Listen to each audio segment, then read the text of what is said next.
तेरी पूजा करते बीते सांझ सवेरा, तेरी पूजा करते बीते सांझ सवेरा, यो बीत जाए जीवन मेरा, यो बीत जाए जीवन मेरा।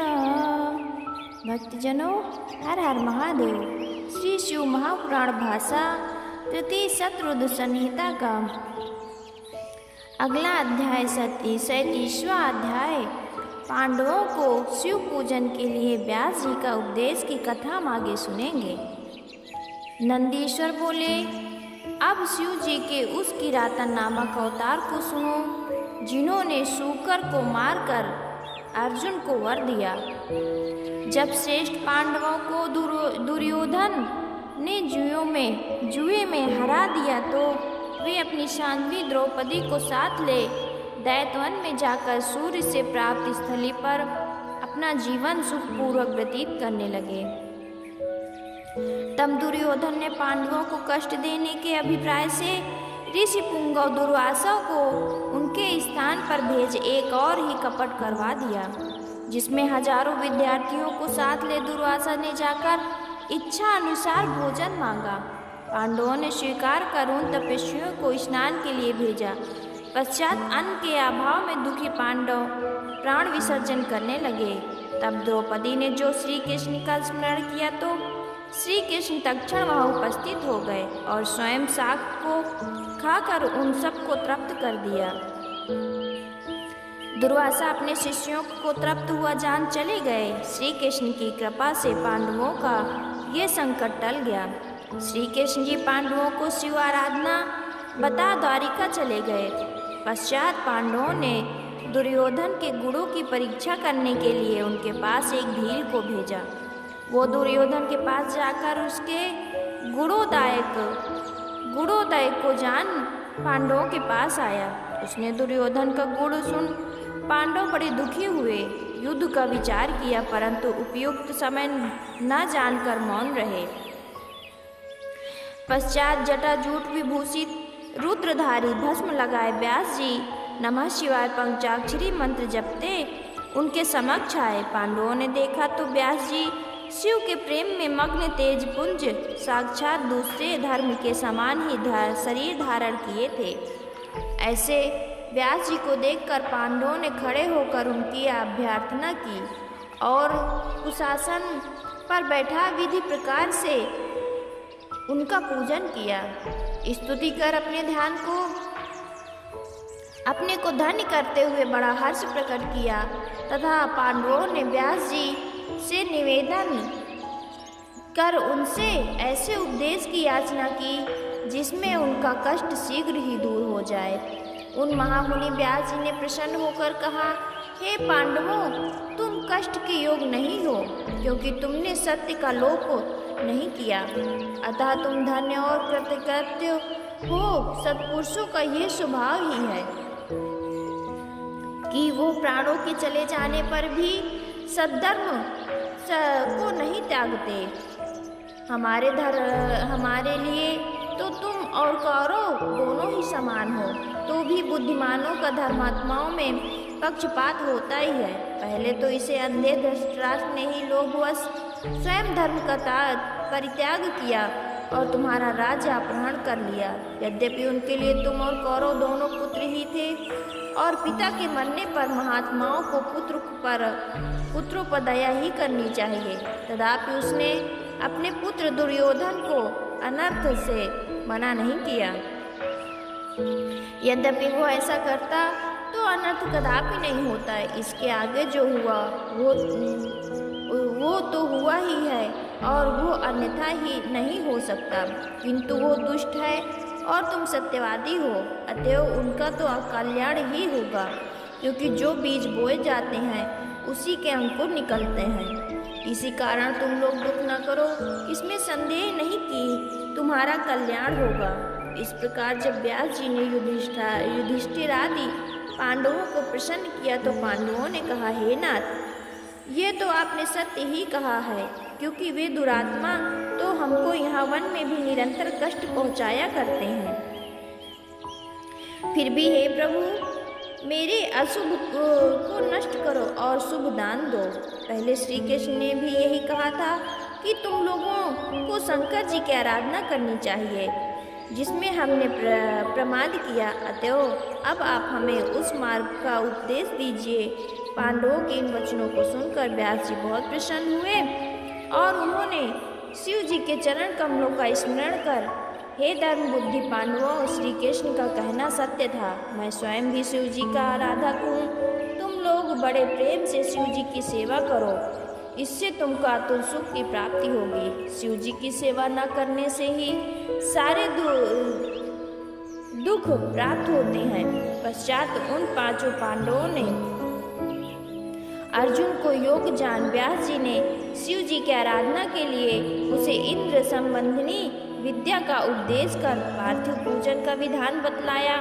अर्जुन इंद्रकील पर्वत के निकट गंगा जी के तट पर तप करने चले गए।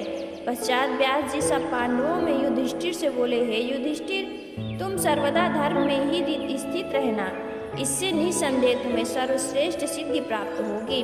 ऐसा कह व्यास जी शिव जी के चरणों का ध्यान करते हुए अदृश्य हो गए। तृतीय शत्रुघ्न संहिता का 37वां अध्याय समाप्त। 38वां अध्याय शिव जी का किरात अवतार की कथा हम आगे सुनेंगे। नंदीश्वर बोले, अब शिव मंत्र के अतुल तेज से अर्जुन प्रकाशमान हो गए। अर्जुन को ऐसा देख पांडवों को अपनी विजय में संदेह ना रहा। इन्हें अपने में विपुल तेज दिखाई पड़ा। जब अर्जुन शिव जी के लिए तप करने चले तो द्रौपदी सहित पांडवों ने बड़े दुख से उन्हें विदा किया, किंतु उन्हें ये विश्वास था कि व्यास जी के उपदेश अनुसार शिव जी की आराधना से हमारा कल्याण होगा। इस प्रकार अर्जुन को तप के लिए भेज पांडव खिन्न हो द्रौपदी सहित वहां रहने लगे। परंतु अर्जुन के वियोग से उन्हें शांति न प्राप्त हुई थी। उन्हें दुखी जान कृपा सिंधु ऋषि श्रेष्ठ व्यास जी फिर उनके पास पहुँचे और पांडवों ने उनकी पूजा की और कुछ दिनों के लिए अपने पास रहने की उनसे प्रार्थना की। व्यास जी पांडवों के सुख के लिए वहाँ कुछ समय ठहर गए और उन्हें उपदेश की कथाओं से संतुष्ट करते रहे। एक दिन युधिष्ठिर ने व्यास जी से पूछा कि हे महाप्रज्ञ, क्या ऐसा कष्ट कभी किसी और ने भी पाया है, या एक मैं ही ऐसा हतभागी हूँ? मैं तो समझता हूँ कि इस प्रकार का मेरे जैसा दुख किसी ने न पाया होगा। ये सुनकर व्यास जी ने कहा, नहीं, औरों ने भी एक से एक कठिन दुख पाए हैं। मिशन देश का स्वामी नल तो आपसे भी अधिक दुख पा चुका है। राजा हरिश्चंद्र ने भी बड़ा दुख पाया है। रामचंद्र जी को भी इसी प्रकार का दुख प्राप्त हुआ। वे तो दुखों की राशि ही थे। ऐसा कौन है जो शरीर पाकर दुखी ना हो? पहले माता के गर्भ में जन्म ही दुख का कारण है। बाल अवस्था भी कष्टकारक ही है। युवावस्था में दुखी रूप कामनाएं सताती ही रहती हैं। फिर वृद्धावस्था में मरण रूप तो महादुख प्राप्त होता है, जिसमें मूर्ख बड़ा कष्ट और नरक तक भोगते हैं। अतएव ये सब मिथ्या है। तुम सत्य का आचरण करो। शिव जी सत्य से ही प्रसन्न होते हैं, अतः मनुष्य को वही करना चाहिए। इधर तो ये अवस्था थी, उधर अर्जुन मार्ग के अनेक कष्टों को पार करते हुए इंद्रकील पर्वत पर गंगा जी के तट पर पहुँचे। फिर जैसा व्यास जी ने उपदेश दिया था उसके अनुसार उन्होंने अपने वेशादि बनाए और इंद्रियों को वश में कर पार्थिव बना शिव जी का ध्यान करने लगे। फिर वे तीनों काल स्नान कर विधि प्रकार से शिव उपासन करते। उस उपासना से अर्जुन के सिर से तेज निकलने लगा, जिसे देख चर जीवों को भय होने लगा कि ये तेज कब शांत होगा। ये कहने के लिए लोग इंद्र के पास गए। अर्जुन के कठिन तप का वृत्तांत कहा। सचिपति वृद्ध ब्राह्मण ब्रह्मचारी का वेश बना अर्जुन की परीक्षा करने चले। उन्हें अपनी ओर आते देख अर्जुन ने उनकी पूजा की और पूछा कि इस समय आप कहाँ से आ रहे हैं। ब्राह्मण वेशी इंद्र ने कहा अर्जुन से कि तुम इतनी थोड़ी अवस्था में तप क्यों कर रहे हो। तुम्हारा तप सर्वदा मुक्ति के लिए है या जय के लिए है। अर्जुन ने अपना सब मंतव्य कहा। वो सुन ब्राह्मण ने कहा तुम्हारा ये तप छात्र धर्म से युक्त संगत नहीं है, क्योंकि ये तप तो मुक्ति दाता है और इंद्र मोक्ष का नहीं सुख का दाता है। ये तप करना तुम्हारे योग्य नहीं है। ये सुन अर्जुन ने क्रुद्ध हो इंद्र से कहा आप ऐसा क्यों कहते हैं। मैं ना तो राज्य के लिए ना मुक्ति के लिए, किंतु व्यास जी के वचनों के लिए तप कर रहा हूँ। हे ब्रह्मचारी जी, आप कृपा करके यहाँ से चले जाइए। आप मुझे पतित करना चाहते हैं। आप ब्रह्मचारी को यहाँ आने का क्या आवश्यकता थी। इस पर ब्रह्मचारी इंद्र ने अर्जुन को अपना वास्तविक रूप दिखाया। इंद्र लज्जित हो गए। फिर अर्जुन को आश्वासन दे इंद्र ने कहा वर मांगो। अर्जुन ने कहा शत्रुओं से विजय दीजिए। इस पर इंद्र ने दुर्योधन सहित भीष्म, द्रोण और कर्णादि वीरों को दुर्जय कहे द्रोण पुत्र अश्वत्थामा को शिव जी का अंश बताते हुए अपनी असमर्थता व्यक्त की और कहा इसके लिए शिव जी सामर्थ्य हैं। तुम एकमात्र शिव जी की आराधना करो। पार्थिव विधान से अनेक उपचारों से युक्त सर्वोत्तभाव से शिव जी की सेवा करो। तुमको अचल सिद्धि प्राप्त होगी। अर्जुन से ऐसा कहकर इंद्र उनकी रक्षा के लिए वहां अपने कुछ अनुचरों को नियुक्त कर शिव जी के चरणों का ध्यान करते हुए अपने भवन को चले गए। अर्जुन संग्राम में विजय प्राप्त करने के लिए वहां रहे उसी विधि से शिव जी को प्रसन्न करने के लिए तप करने लगे। तृतीय शत्रुद्र संहिता का 38वां अध्याय समाप्त। 39वां अध्याय शिव जी का किरातन अवतार और मूक दैत्य वध वर्णन की कथा हम आगे सुनेंगे। नंदीश्वर बोले अब अर्जुन ने व्यास जी की बतलाई विधि से शिवार्चन किया। फिर एक पांव के तलवे से पृथ्वी पर मुनि के समान खड़े हो एक मात्र दृष्टि से सूर्य की ओर देखते हुए मंत्र जपने लगे। अबाध गति से सर्वोत्तम पंचाक्षरी मंत्र जपा। फिर तो अर्जुन का तप तेज इतना प्रकाशित हो गया कि उससे देवता विस्मित हो शिव जी के पास पहुँचे। वहाँ पहुँच देवताओं ने कहा हे सर्वेश्वर, एक मनुष्य ने आपके लिए ऐसा तप किया, वो जो चाहता है उसको क्या नहीं दे देते हैं। ऐसा कहकर देवता ने शिव जी के चरणों में ध्यान लगा वहाँ समाधिस्थ हो गए और अनेक प्रकार से उनकी स्तुति की। तब प्रसन्नात्मा शिव जी ने हंसते हुए उनसे कहा कि अब तुम अपने स्थान को चले जाओ। इसी समय दुष्ट दुर्योधन का भेजा हुआ मूक नामक दैत्य सूकर का वेश धारण कर वहाँ आया, जिसे कपटी दुर्योधन ने अर्जुन के पास भेजा था।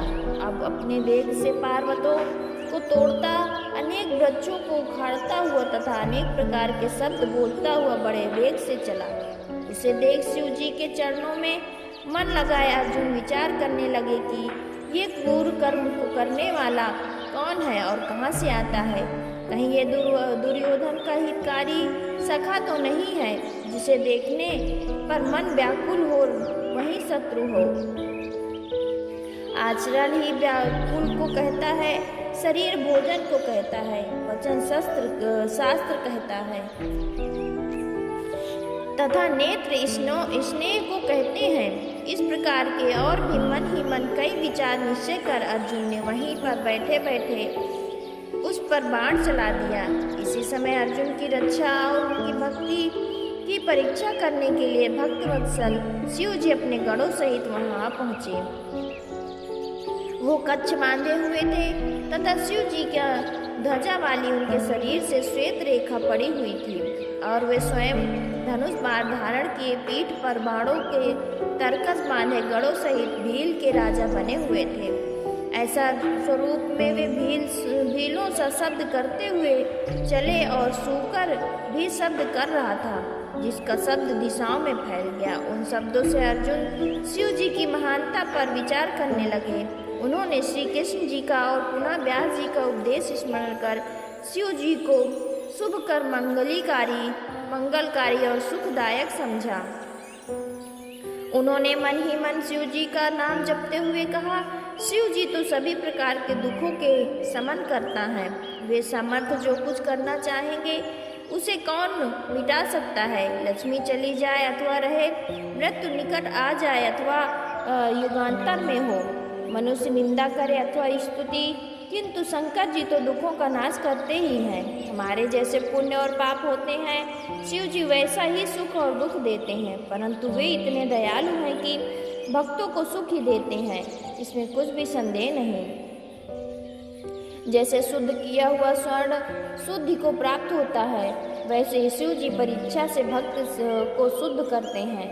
पूर्व मुनियों का ये कथन है, इसी कारण मैं उन्हीं का भजन से सुख पाऊंगा।